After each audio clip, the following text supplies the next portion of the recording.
I really don't like when Jesus does this, when he starts talking about plants. I'm not good with plants. We know I'm not good with plants. I've intentionally stayed away from that wonderful community garden that we're trying to build because I am not good with plants. I once got a plant for my mother as a gift, and I was surprised that it survived an afternoon. Unfortunately, for the people of Jesus' time, these plant metaphors make a whole lot of sense. And so we're kind of stuck with them. And of course, anyone who's ever managed to keep a plant from dying for anything longer than about a week or two also probably understands them a bit. And today, Jesus is talking about being a vine, and God being a gardener, and us being branches of a vine. Now, since the more practical aspects of that don't make any sense to me, because I guess vines have branches, sure. I want to point out something that you might have missed if you, weren't paying attention, which is entirely likely. I understand that most of you don't really listen when I talk. See, Jesus' disciples would immediately start wondering what he was talking about because in the Old Testament, the vine is a popular metaphor for Israel. And, it shows up quite a bit. In Psalm 80, it talks about this vine that God has taken out of Egypt and planted, giving it shade and protecting it, only for the vine to bear bad fruit, lose the protection that it had, and be plundered by boars and wanderers. Isaiah 5 offers up a similar picture of a vine that a gardener planted, and he put up a nice wall around it and a hedge, and it was shady, and it was good, and it was the best vine he could find, only for it to bear bad fruit, for the walls to get torn down, and for it to be made a wasteland, a place of briars and thorns and no rain. And that's one thing I do know, you need rain or water to make a plant grow. I'm smart. Jeremiah 2 continues this with yet another choice vine that's planted in yet another garden by God that is yet again given all the opportunities to produce good fruit, and it doesn't.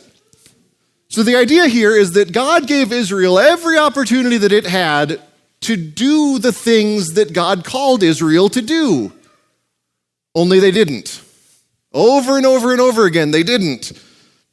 And now Jesus is bringing up saying that he is the true vine. He's lucky he didn't say this around anybody else but his disciples, because otherwise it would be yet another checkbox on the reasons why the authorities want to kill him.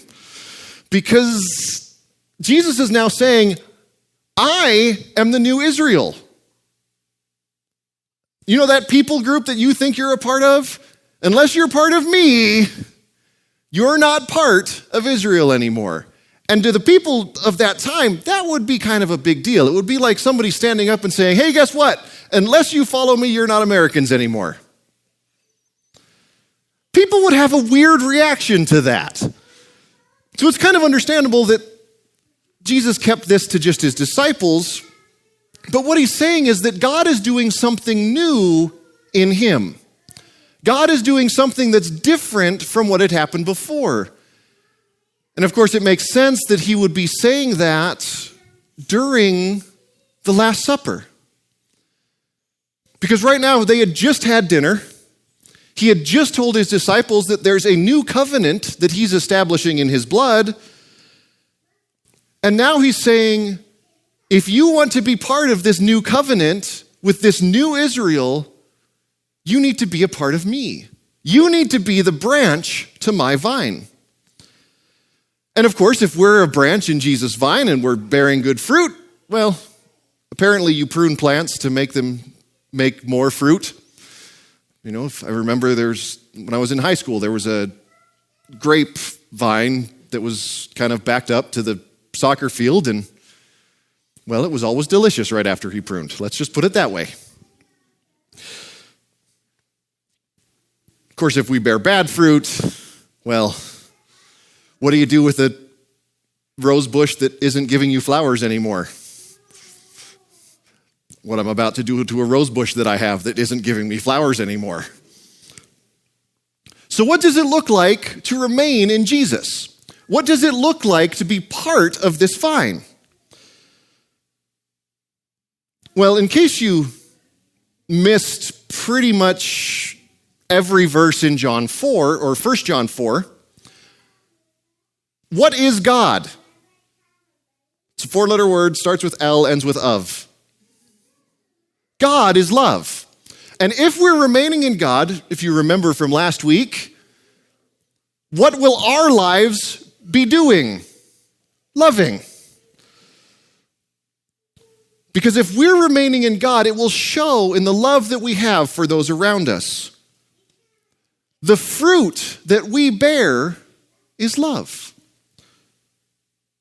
And then, of course, John puts it really blunt and says, if anyone says, I love God, yet hates his brother, he's a liar. For anyone who does not love his brother whom he has seen cannot love God whom he has not seen. And he has given us this command, whoever loves God must also love his brother. So how do we know that we're a healthy branch? By the love we show to those around us. Kind of sounds like what Jesus said a couple chapters before our gospel lesson today. As I have loved you, you must love one another. By this, all people will know that you are my disciples, if you love one another. So this is great, right? We need to remain in God. How do we do that? How does that even work? I mean, we know this is a good thing that we should do, but where do we start? Well, the first step is rather simple. And we find it out in the book of Acts, the story about Philip and a guy from Ethiopia. Now, Philip was one of the first deacons of the church, in another sign that the early church wasn't all just roses and fairy tales. Apparently, the Greek widows weren't being treated as good as the Jewish widows were, so the Greeks got a little bit unhappy. So they appointed 7 people to make sure that everyone gets fed. They're very practical in the early church, aren't they? One of those 7 people who gets appointed to make sure the widows get fed is this guy named Philip. And he's walking around one day and he happens across this Ethiopian who's reading from the book of Isaiah. And the Ethiopian says, I have no idea what I'm reading. Can you help me out here? So Philip does. He starts to tell him all about Jesus, who he was more or less kind of reading about. And the Ethiopian was so moved by this that he says, well, hey, there's a puddle of water over there. Let's get me baptized. Because the first step in remaining in God is baptism.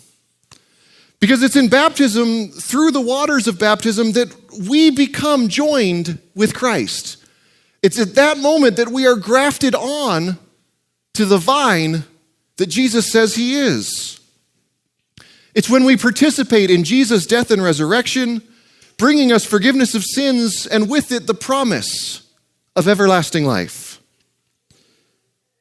This is the good news that we hear today, that very soon we'll have a new member, a new branch on the vine of Christ. And it's also an opportunity for us to remember our baptisms, to be reminded of those promises that God makes to us,